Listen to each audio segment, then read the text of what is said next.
আসসালামু আলাইকুম নমস্কাৰ মই শাহিদ আপুনি চাই আছে দা ইউনিক অসমীয়া আজিৰ এই ভিডিঅ'ত মই আপোনালোকৰ সৈতে আলোচনা কৰিম পশ্চিম গুৱাহাটী মহাবিদ্যালয়ৰ পিজি এডমিশনৰ বিষয়ে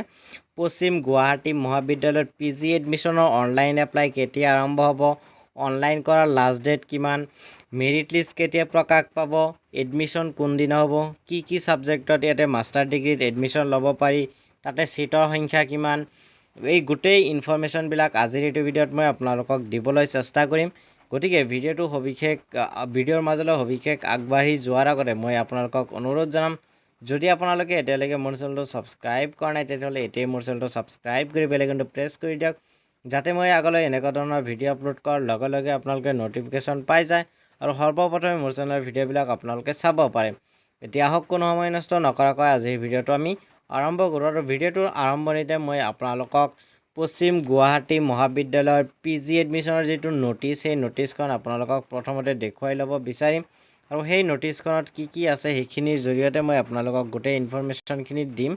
এয়া আপোনালোকে স্ক্ৰীনত দেখা পাইছে পশ্চিম গুৱাহাটী মহাবিদ্যালয়ৰ পিজি এডমিশনৰ যি নটিচ সেই নটিচ ইয়াতে আপোনালোকে স্ক্ৰীনত দেখা পাইছে আৰু ইয়াতে কি আছে গোটেই ইনফৰমেশ্যনখিনি দেখুৱাম ইয়াতে কৈছে যে কি প্ৰগ্ৰামত এডমিশন ল'ব পাৰিব এটা হ'ল পলিটিক্যাল সায়েন্স এটা হ'ল এছামিছ অৰ্থাৎ MA পলিটিক্যাল সায়েন্সত এডমিশন ল'ব পাৰিব নাইবা MA এছামিছতো ইয়াতে এডমিশন ল'ব পাৰিব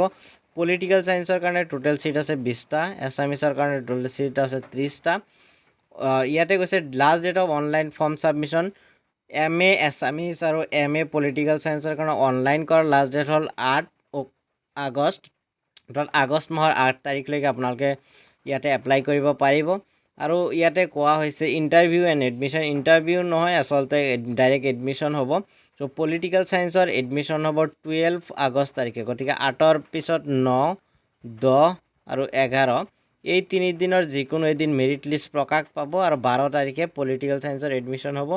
ঠিক একেদৰে এছামিছৰ ক্ষেত্ৰত এডমিশন ডেট হ'ল 14 আগষ্ট অৰ্থাৎ 14 আগষ্ট তাৰিখে ইয়াৰ যি এডমিশন সেই এডমিশন হ'ব গতিকে 8 আৰু 14ৰ মাজৰ কোনোবা এদিন এছামিছৰ মেৰিট লিষ্টটো ওলাই যাব তাৰপিছত ইয়াতে আহিছোঁ ইয়াতে কৈছে যে আপোনালোকে যদি ফৰ্ম ফিলআপ কৰিব বিচাৰে তেতিয়াহ'লে www.pgmdharapur.ac.in এইটো ৱেবছাইটত আপোনালোকে অপেন কৰি আপোনালোকৰ ফৰ্ম ফিলআপ কৰিব পাৰিব আৰু ফৰ্ম ফিলআপ আপোনালোকে 8 আগষ্টৰ মিডনাইটলৈকে আপোনালোকে ইয়াতে কৰিব পাৰিব অৰ্থাৎ 8 আগষ্ট লাষ্ট ডেটৰ মিডনাইটলৈকে অৰ্থাৎ ৰাতি 12 বজালৈকে এপ্লাই কৰিব পাৰে তাৰপিছত কোৱা হৈছে যে এপ্লিকেণ্টসকলে কিবা ইনফৰমেশ্যন পাব খুজিলে www.pgmdharapur.ac.in ৱেবছাইটত আপোনালোকে যাব পাৰে মেৰিট লিষ্টটো ইয়াতে ডেট দিয়া আছে মই যিটো ইয়াতে কৈছিলোঁ যে ইয়াৰ মাজত কোনোবা এদিন মেৰিট লিষ্ট প্ৰকাশ পাব চাওক ইয়াতে মেৰিট লিষ্টৰ ডেটটো দিয়া হৈছে মেৰিট লিষ্টটো প্ৰকাশ পাব 10 আগষ্ট তাৰিখে আবেলি 4 বজাত এইটো মনত ৰাখিব 10 আগষ্ট তাৰিখে আবেলি 4 বজাত মেৰিট লিষ্ট প্ৰকাশ পাব তাৰপিছত যিসকল কেণ্ডিডেটে গুৱাহাটী ইউনিভাৰ্চিটিৰ মেৰিট লিষ্টত নাম আছে PGET এণ্ট্ৰেন্স এক্সাম দিছিলে তেওঁলোকে ইয়াতে এপ্লাই কৰিব পাৰিব আৰু ইয়াতে কৈছে এডমিশ্যন ফিজ 13,500 পাৰ ছেমিষ্টাৰ এছামিছৰ হওক বা পলিটিক্যাল সায়েন্সৰ হওক ইয়াতে পাৰ ছেমিষ্টাৰ 13,500 আপোনালোকে পে'মেণ্ট কৰিব লাগিব অৰ্থাৎ আপোনালোকে এক বছৰত 27,000 টকা দিব লাগিব চ' এইখিনিয়ে আছিল এই ইনফৰমেশ্যন আশা কৰোঁ আপোনালোকে ইনফৰমেশ্যনখিনি পাই উপকৃত হৈছে যদি ভিডিঅ'টো ভাল লাগিছে ভিডিঅ'টো লাইক কৰিব শ্বেয়াৰ কৰিব লগতে পশ্চিম গুৱাহাটী মহাবিদ্যালয়ৰ এডমিশ্যন সম্বন্ধে কিবা জানিবলগীয়া থাকিলে আপোনালোকে কমেণ্ট কৰি নিশ্চয় জনাব মই আপোনালোকক ৰিপ্লাই কৰিবলৈ চেষ্টা কৰিম